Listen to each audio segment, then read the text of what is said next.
Oi pessoal, bom dia. Na aula de hoje nós vamos aprender sobre as cadeias alimentares. Então vocês não precisam preocupar muito com o que está nos slides não, que depois eu vou passar os slides para vocês. E aqueles que não são meus alunos, se quiserem os meus trabalhos, vocês podem me pedir pelas redes sociais, tá bom? Então vamos falar um pouquinho sobre as cadeias alimentares. O que eu quero que vocês entendam? Como que eu construo uma cadeia alimentar para eu estar entendendo, né, como que é a cadeia alimentar, né, o que ela é composta, principalmente entender que elas têm interconexões. E um outro ponto importante sobre as cadeias é como que o homem ele afeta as cadeias alimentares e qual que são os prejuízos disso para o próprio homem. Espero que vocês gostem da nossa aula de hoje e vamos então aos nossos estudos. Bem, pessoal, como eu estava falando com vocês, as cadeias alimentares são as relações de alimentação entre os organismos de uma comunidade. Como nós vimos na aula passada, comunidade é o conjunto de indivíduos que ocupam uma determinada localidade de espécies diferentes. Então, automaticamente, eu já sei que são relações de alimentação entre espécies diferentes. A cadeia alimentar, e é por isso que eu mudei a forma de apresentação dessa aula, ela pode ser representada por um esquema que mostra quem serve de alimento a quem. E esse esquema sempre vai vir, né, com uma seta que aponta quem está consumindo quem. Por exemplo, aqui nós temos o esquema com 1, 2, 3, 4 espécies, por exemplo. Então, uma relação de alimentação entre 4 espécies diferentes. Então, que existe em uma comunidade, que ocupa um determinado local próximo, né? Então, é uma comunidade ecológica. Bem, nesse esquema, o gafanhoto, ele se alimenta do capim, o sapo se alimenta do gafanhoto e a cobra se alimenta do sapo. Então, o que eu tenho que entender num esquema de cadeia alimentar? Quem se alimenta de quem? E sempre a seta vai estar voltada para quem está se alimentando. Então, aqui a seta está voltada para o gafanhoto, porque é ele que se alimenta do capim. O sapo, a seta está voltada para o sapo, porque é ele que se alimenta do gafanhoto, e assim sucessivamente. Então, as cadeias alimentares, elas podem ser representadas em esquemas mais simplificados, né, que são chamadas das cadeias alimentares, que são as relações de alimentação entre os organismos. Bom, cada cadeia alimentar, ela é formada por um nível. Cada posição que o ser ocupa em termos de alimentação é chamado de nível trófico. O que quer dizer isso? Por exemplo, aqui nós temos outro esquema. A planta está sendo alimentada, está alimentando o herbívoro está alimentando o carnívoro. Então, a planta que está sendo consumida pelo herbívoro, ela pertence ao nível trófico 1. O herbívoro pertence ao nível trófico 2.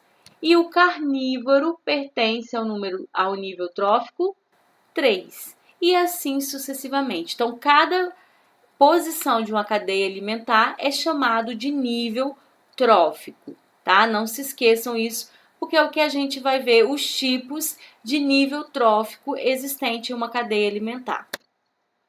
Bom, níveis tróficos existentes numa cadeia alimentar. Toda a cadeia alimentar, ela vai começar com um nível trófico que é chamado de produtor. Então, o capim, o milho, que a gente vai ver que é uma cadeia alimentar terrestre, ela vai começar por um produtor. O que seria um produtor?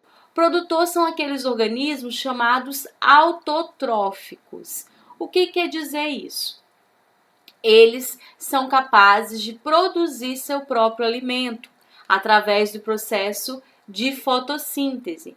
Então, através da luz solar.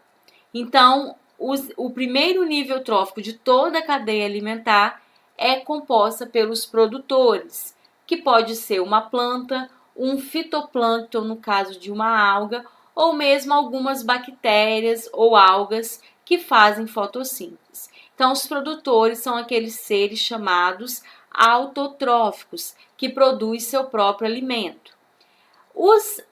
Depois, o produtor, a gente tem o segundo nível trófico da cadeia alimentar, que é o nível trófico, aqui no caso do gafanhoto, que é um consumidor primário. Depois do gafanhoto, tem um terceiro nível trófico, que é consumidor secundário. Depois nós temos um outro que é do quarto nível trófico, que é o consumidor terciário. E assim sucessivamente. Se eu tivesse um outro animal, um outro organismo que se alimentava da cobra, eu teria um consumidor quaternário e assim por diante. O que são os consumidores? São os chamados seres heterotróficos, porque eles não produzem seu próprio alimento. Eles precisam direta ou indiretamente dos produtores, tá? Então, eles precisam direto, que é o caso do gafanhoto que come o capim, ou indiretamente, que é o caso da cobra que come o sapo, mas que precisa do gafanhoto. O gafanhoto só vive graças ao capim. Então, indiretamente precisa do produtor. Então, os consumidores são aqueles níveis tróficos que são chamados seres heterotróficos e que eles necessitam direta ou indiretamente dos produtores, porque eles não fazem fotossíntese. Dentro dos consumidores, a gente vai ter os consumidores primários, que são herbívoros e parasitas de plantas. Depois nós vamos ter os consumidores secundários, que são carnívoros. E depois, que alimentam-se dos herbívoros, né? E depois nós vamos ter os onívoros, que é como nós, seres humanos, que nós nos alimentamos tanto, a gente pode ser tanto consumidor primário, quando a gente se alimenta diretamente de uma planta, como consumidor secundário, quando a gente compra um churrasco, se alimenta, por exemplo, de um bovino, né? Ou um suíno, ou uma galinha, enfim. Então, os consumidores secundários geralmente são carnívoros, se alimentam de outros seres vivos.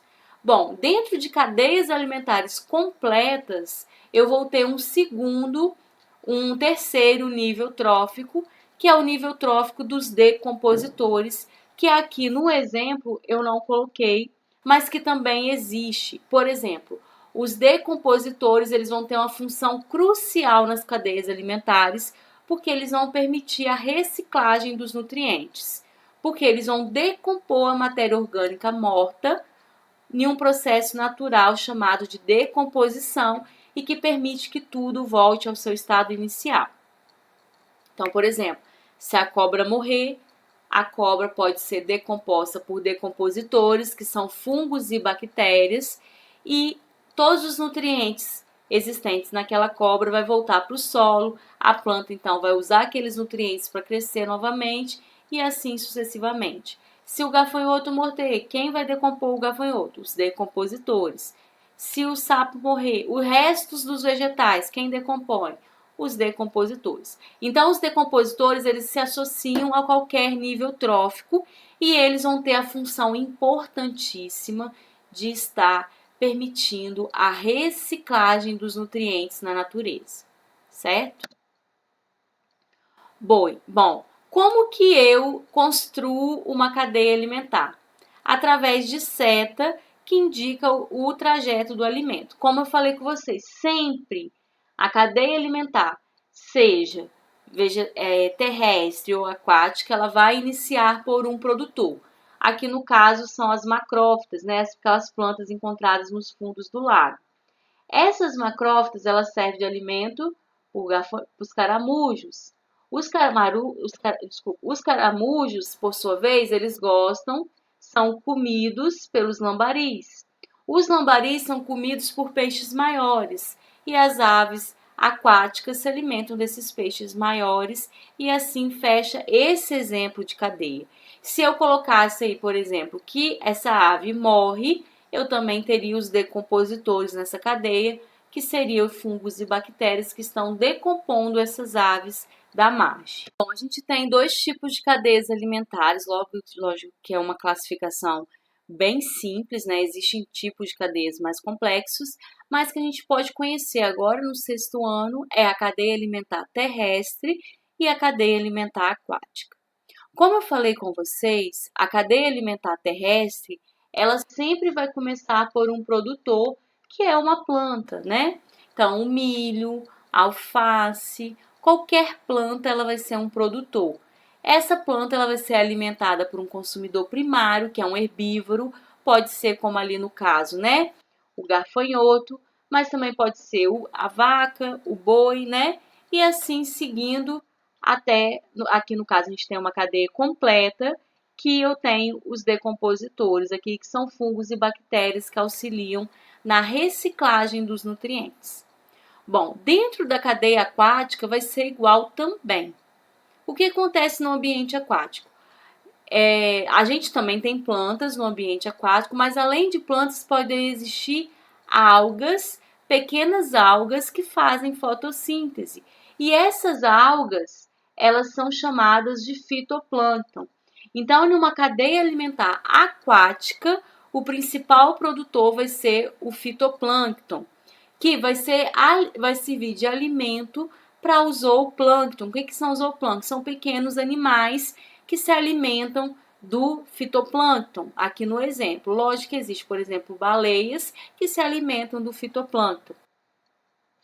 Então, os zooplâncton se alimentam do fitoplâncton, que é o zooplâncton, no caso, são animais microscópicos minúsculos, melhor dizendo, que vão se alimentar do fitoplâncton. O zooplâncton também serve de alimento para uma série de peixes, então a gente tem um consumidor secundário. Peixes menores servem de alimento para peixes maiores, o consumidor terciário. E os maiores servem para os maiores ainda. Então, a gente tem o consumidor quaternário aqui no exemplo. Então, o que eu tenho que entender? Em uma cadeia alimentar terrestre, sempre, se eu pedir para vocês desenharem uma cadeia alimentar, vocês sempre têm que começar pelo produtor. O produtor é a base da cadeia alimentar. Se o produtor for um vegetal ou uma planta, geralmente a cadeia é terrestre. Se o produtor for uma planta ou um fitoplâncton, a cadeia alimentar vai ser aquática. Bem, uma outra questão relacionada dentro de cadeias alimentares são as teias alimentares. O que seriam teias alimentares? São conjuntos de várias cadeias que se cruzam, ou seja, que têm conexões. Então, eu coloquei um exemplo aqui difícil, que não dá nem para a gente tentar contar quantas cadeias alimentares tem, né? E coloquei um mais simples, que dá para a gente contar quantas cadeias alimentares tem. Por exemplo, vamos ver a primeira cadeia alimentar dessa teia mais simples. O milho, pode ser ele ou pode ser a folha dele, é consumida pelo caramujo. O caramujo ele é consumido por alguns pássaros e alguns pássaros servem de alimento para a cobra. Então, aí eu tenho uma cadeia alimentar. Uma segunda cadeia alimentar. Os pássaros comem o milho. Então, milho é o produtor. Então, o pássaro se alimenta do milho. Então, o pássaro aqui é o consumidor primário. O pássaro é comido pela cobra. Então, aqui eu tenho o consumidor secundário. Então, eu tenho minha segunda cadeia alimentar. Minha terceira cadeia alimentar. O milho é comido pelo coelho. E o coelho serve de alimento para cobra. Então, aí eu tenho minha terceira cadeia alimentar. E uma outra cadeia alimentar. O milho é consumido cozido pelo ser humano. Então, aí eu tenho minha quarta cadeia alimentar. Por fim, eu tenho aqui o milho, ele é consumido pelo caramujo, o caramujo é consumido pelo pássaro. Alguns seres humanos se alimentam de pássaros. Então, por exemplo, aqui no caso é um índio, né? Se alimenta de alguns tipos de pássaros. Então, aqui eu tenho minha quinta cadeia alimentar. Então, uma teia alimentar é um conjunto de cadeias alimentares, tá? Então, eu permito contar quantas cadeias alimentares tenho nessas situações. Então, aqui eu tenho 4, né? 1, 2, 3, 4. E tenho 5, 1 e a última aqui, que é a quinta cadeia alimentar, certo? Então, assim, eu tenho uma teia alimentar. Teia alimentar são conjuntos de cadeias alimentares que se cruzam. Então, são várias cadeias alimentares intercruzadas. Bom, por que a gente estuda, então, cadeia alimentar? Porque a partir das cadeias alimentares, eu também consigo estudar alguns desequilíbrios ambientais, que é importantíssimo para a gente conhecer a influência do homem na natureza. Bom, como assim? A eliminação de qualquer organismo que faz parte de uma cadeia alimentar, eu tenho desequilíbrio ecológico. Aqui nessa cadeia que eu coloquei como exemplo para vocês, a gente tem a eliminação do gavião.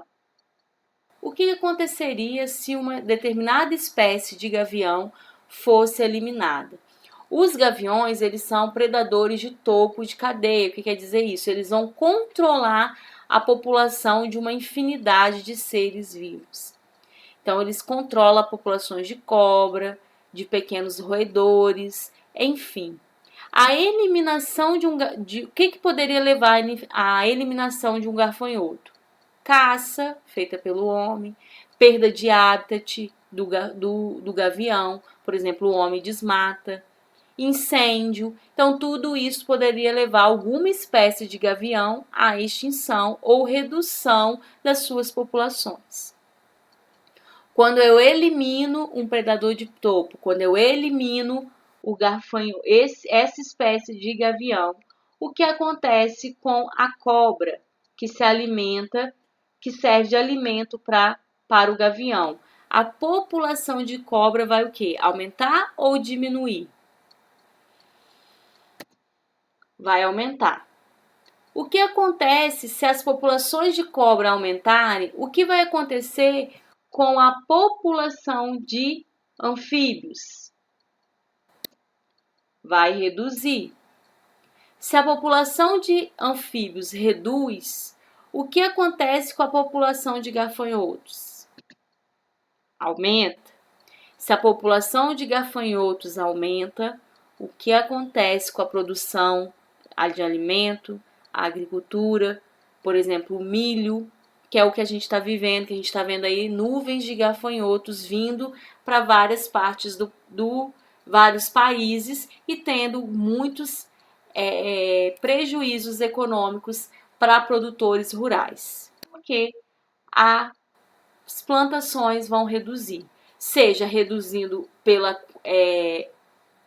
sua produção servir diretamente de alimento para o gafanhoto, seja uma queda na produção, porque o gafanhoto consome folhas do seu milho ou de sua plantação, tá? Então, você tem uma redução na produção de alimento. Ah, professora, mas tadinho do homem vai passar fome. Não é por isso que está preocupado só, não. Tem isso também, mas tem a questão também da agricultura. O que movimenta o nosso país é a agricultura. O que dá dinheiro ao nosso país é a agricultura. Então, se eu tenho um aumento da população de gafanhotos, eu também tenho queda de produção de alimento e, consequentemente, de dinheiro, geração de dinheiro. Isso vai gerar vários problemas indiretamente, tá ok? Então, um desequilíbrio ecológico de uma cadeia pode ser pela eliminação de qualquer uma das espécies. Por exemplo, se eu elimino as cobras, o que acontece com os gafanhotos? Eles também vão ser eliminados, porque eles vão ficar sem alimento, né? Vão reduzir suas populações. E outros animais podem vir a se desenvolver, tá? Então, isso vai depender de que animal está sendo removido e qual nível trófico ele corresponde. E por isso que é importante a gente conhecer as cadeias alimentares para a gente estar entendendo os desequilíbrios ambientais. Bom, um outro efeito do ser humano sobre as cadeias ambientais, sobre as cadeias alimentares, é provocar alterações no ambiente que vão acarretar, né, alterações nas cadeias alimentares que a gente vai ver proximamente. Mas antes a gente precisa entender o que é poluente. É qualquer alteração do ambiente através do lançamento de alguma substância. Então, poluente é qualquer substância que altera o ambiente. Bom, essas alterações vão causar o que a gente chama de poluição. Muitos poluentes não são biodegradáveis. Então, um novo termo aí para a gente relembrar. O que é biodegradável? Eles não conseguem ser decompostos por aqueles decompositores que a gente falou lá na cadeia alimentares. E acaba se acumulando nas cadeias alimentares. Exemplo de poluentes que não são biodegradáveis. Mercúrio, que é um metal pesado, causa câncer, mata muitas pessoas. Chumbo, mesma coisa. Agrotóxico, mesma coisa. E uma infinidade de outros poluentes que o homem lança na natureza e acaba levando alterações no ambiente, consequentemente nas cadeias alimentares, e acaba chegando em nós, seres humanos, também. Como isso? A gente tem um processo chamado biomagnificação. Aqui está em inglês, mas é do jeito que a gente lê mesmo, pode falar, escrever. Biomagnificação. O que é isso? À medida que um poluente ele vai de um nível trófico para outro, ele vai se concentrando na cadeia alimentar, ou seja, a sua concentração no organismo dos próximos C vai ser maior. Um exemplo que a gente tem é o mercúrio. O mercúrio, ele é um líquido, é um metal líquido que causa câncer na gente, né? Ele é tóxico para a maioria dos seres vivos, mas principalmente para os seres humanos. E ele é muito usado nas minas de ouro, principalmente na região do norte e nordeste brasileiro. E o que acontece com esse mercúrio? Eles usam essa substância à base de mercúrio aqui, o metilmercúrio. Esse metilmercúrio nas minas, se vocês forem em uma pedreira, inclusive de mármore e granito, não usa o mercúrio, mas usa muita água. A mesma coisa é uma pedreira de pedras preciosas. Então, esse mercúrio ele acaba sendo lavado por aquela água que eles usam. Essa água penetra no solo, escorre durante as épocas de chuva e vão parar nos rios. Uma vez nos rios, esse gril aqui são zooplâncton, que serve de alimento para uma série de peixes. No gril, a concentração de mercúrio é pequena. Porém, quando o peixe come o gril, o peixe maior, até coloquei aqui, ó, bonito merluza, peixe bonito ou merluza, que a gente come, né? A concentração de mercúrio vai aumentar. Depois o peixe maior, a concentração de mercúrio aumentou mais ainda. E quando nós vamos pescar esse peixe, comer esse peixe, a concentração de mercúrio na gente também aumenta. E isso a longo prazo vai ficar agarrado no nosso fígado. E isso a longo prazo leva um câncer, né? E uma intoxicação alimentar, né? E vários outros problemas relacionados a esse poluente, o metilmercúrio, tá? Por isso que é importante seguir normas de controle ambiental. Bom, nós vamos aos exercícios para a gente praticar o que a gente aprendeu.